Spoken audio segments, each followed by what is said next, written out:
He could have put it anywhere really.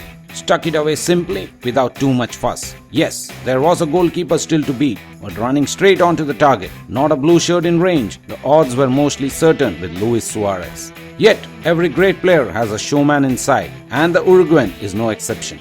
His finish, curled into the top corner, right-footed, inch-perfect, yet explosive, was a moment of pure pleasure, a flourish that will not be forgotten. It was also Barcelona's third, probably the goal that puts this tie beyond reach. Here was a goal scorer at the top of his game, playing for a club that now brings the best out of him. If there ever was a battle of egos at Barcelona, it is over and football has won. Lionel Messi is playing with joy again and bringing the best out of Neymar and Suarez too. The Catalans have scored more goals than any Champions League team away from home this season, and all have come from their forward trio. Suarez has 11 goals in his last 11 games for Barcelona and 6 in 6 in the Champions League. Liverpool fans will not enjoy hearing this, but he seems at home.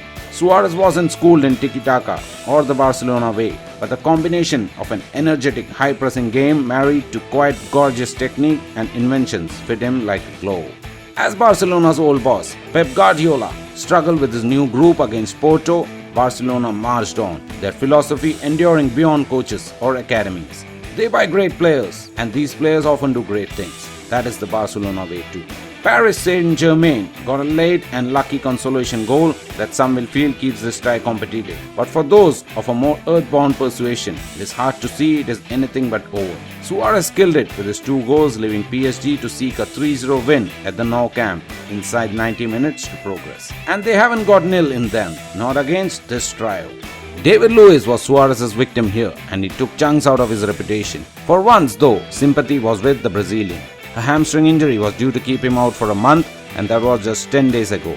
Shorn of key individuals by injury and suspension, Laurent Blanc started with Luiz on the bench and was forced to promote him to the action after 21 minutes when Thiago Silva limped out of the game.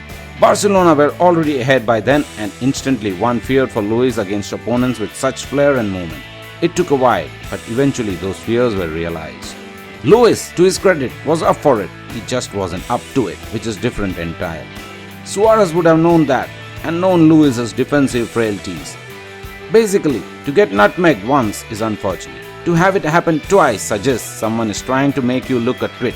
This was street football, and not for the first time Luiz was cast as the plaything of a hapless gamer. What skill by Suarez though. Collecting the ball on the right flank, he turned and put it through Luiz's legs, leaving him helpless and unable to recover.